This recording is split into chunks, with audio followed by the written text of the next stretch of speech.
De várias maneiras que o Japão se destaca. Mas há uma estatística em particular que o diferencia completamente de qualquer outro país do mundo. Apesar de ser uma das nações mais populosas, é o único país do mundo que tem uma taxa de população sem teto quase zero, enquanto os Estados Unidos estão enfrentando uma grande crise de moradia com o número de pessoas vivendo nas ruas aumentando a cada ano. O Japão parece ter encontrado a solução para um problema social que se pensava não ter solução, mas se olharmos além das manchetes, a situação começa a parecer muito diferente. A realidade por trás desse sucesso aparentemente incrível revela uma realidade perturbadora e sombria sobre como a vida na sociedade japonesa é e o que realmente está acontecendo sob a superfície. Então, como o Japão conseguiu ter uma taxa de população sem teto de 0% e por que isso na verdade não é uma boa notícia para o país? Este é o segredo sombrio de como o Japão resolveu o problema dos sem teto. Seja bem-vindo ao Doc Ruby. E antes de começarmos o vídeo, não esqueça de se inscrever no canal e deixar seu gostei.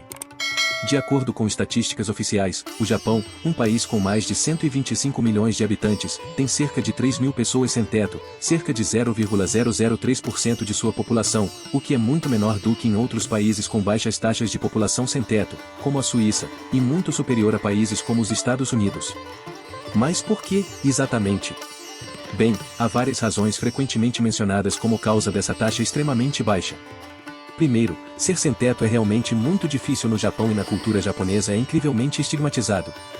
De acordo com o fundador de uma organização sem fins lucrativos que apoia o sem teto no Japão, não há cultura de compaixão pelas pessoas sem teto no país, e elas costumam ser vistas como pessoas que só têm a si mesmas a culpar por sua situação e que não merecem ajuda alguma. Isso é ainda mais forte porque a maioria dos sem-teto no Japão são homens, que tradicionalmente são esperados para serem autossuficientes, e sua incapacidade de fazer isso é vista como uma avaliação embaraçosa tanto pelo público quanto por eles mesmos. Como resultado, as autoridades tendem a dificultar ser sem-teto do que na maioria dos países. Qualquer tipo de esmola em público é proibida por lei, e os sem-teto costumam ser afastados da vista, e cidades como Tóquio são conhecidas por implementar o que tem sido chamado de arquitetura anti-sem-teto ou hostil, como parques que são fechados à noite para que as pessoas não possam dormir lá, ou bancos e outras características da cidade que são especificamente projetados para tornar deitado, dormir e ficar sentado por muito tempo desconfortável, a fim de desencorajar pessoas sem teto de permanecerem na área. Portanto, tornar difícil e socialmente inaceitável ser sem teto contribui para a baixa taxa, já que é algo que a maioria das pessoas tenta evitar a todo custo. O que também ajuda são algumas das políticas únicas do Japão que, embora não tenham sido projetadas para reduzir o número de sem teto, ajudaram a fazer isso de qualquer maneira. O Japão tem leis muito rígidas em relação a qualquer droga além do álcool e punições muito severas. Como resultado, apenas 1,6% da população japonesa já experimentou drogas além do álcool em suas vidas, em comparação com 46% dos americanos, o que significa que o vício em drogas no Japão é quase inexistente. E, segundo Tom Gil, um antropólogo social baseado no Japão, esse é outro fator-chave. Ao mesmo tempo, o Japão possui um sistema de saúde muito robusto, o que também é significativo, já que de 30% a 35% das pessoas que vivem nas ruas nos Estados Unidos têm algum problema de saúde mental, e enquanto no Japão as pessoas com doenças mentais graves costumam ser colocadas em instituições de saúde mental, nos Estados Unidos elas muitas vezes acabam nas ruas. E, finalmente, o Japão tem habitações relativamente acessíveis, pois constrói mais casas do que qualquer outro país democrático desenvolvido. Ao contrário da maioria dos países ocidentais, onde a construção de moradias se tornou cada vez mais difícil devido a várias regulamentações, o Japão tomou o caminho oposto e tem pouquíssimas restrições, o que torna muito fácil construir qualquer coisa e, consequentemente, relativamente acessível. Então, isso tudo parece ótimo e, superficialmente, o Japão pode ser um exemplo de um país que basicamente resolveu um grande problema social, exceto que isso não é realmente verdade. Apesar dos números oficiais. A realidade deles é muito mais sombria e existem muitas mais pessoas sem um lar no Japão, mas elas estão escondidas da vista e das estatísticas do governo. Como isso é possível? Como você pode ter visto em outro vídeo meu, nos anos 1990, o Japão enfrentou uma grave crise econômica quando os mercados de ações e imóveis entraram em colapso. Nos anos seguintes, tornou-se extremamente difícil garantir um emprego regular e estável com um salário decente, e assim milhões de pessoas foram deixadas para sobreviver com empregos temporários de baixa remuneração. Muitas delas nunca conseguiram se recuperar e ficaram conhecidas como a geração perdida do Japão, pessoas sem status, sem lugar na sociedade e sem futuro. Como consequência, muitas delas não conseguiam manter um apartamento e pagar o aluguel todos os meses, mesmo em um Japão relativamente acessível.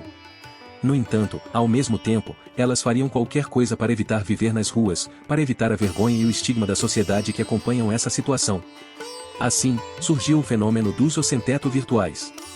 Basicamente, o Japão tem uma ampla rede de cafés de internet e mangá que funcionam 24 horas por dia, onde as pessoas pagam por hora e podem ficar o tempo que quiserem. Desde os anos 1990, muitos membros da geração perdida do Japão começaram a usá-los como abrigos temporários. Esses cafés não têm camas, mas as pessoas costumam dormir nas cabines dos computadores. Com o tempo, os cafés expandiram seus serviços para oferecer comida, bebidas, roupas íntimas limpas ou chuveiros. Gradualmente, isso se tornou uma indústria em si mesmo e hoje os cafés de internet são basicamente abrigos comerciais para os sem-teto, uma ideia única no Japão. E o mais irônico é que essas pessoas têm que pagar por si mesmas. Aliás, não é tão barato assim. Os preços para passar a noite em uma cabine pequena custam entre 17 e 28 dólares. Esses refugiados de cafés virtuais, como são conhecidos no Japão, frequentemente têm algum tipo de emprego temporário de baixa remuneração que não paga o suficiente para alugar um apartamento, mas eles não podem pagar por algumas horas em um café de internet todas as noites.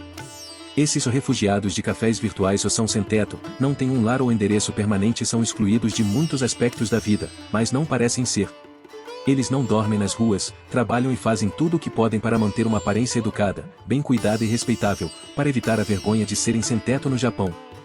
É por isso que as estatísticas governamentais sobre pessoas sem teto no Japão são consideradas amplamente subestimadas. Organizações não governamentais estimam que o número real de pessoas vivendo nas ruas no Japão seja pelo menos 3 vezes maior do que o governo diz, e isso sem levar em conta os sem-teto virtuais que passam várias horas em cafés de internet na maioria das noites.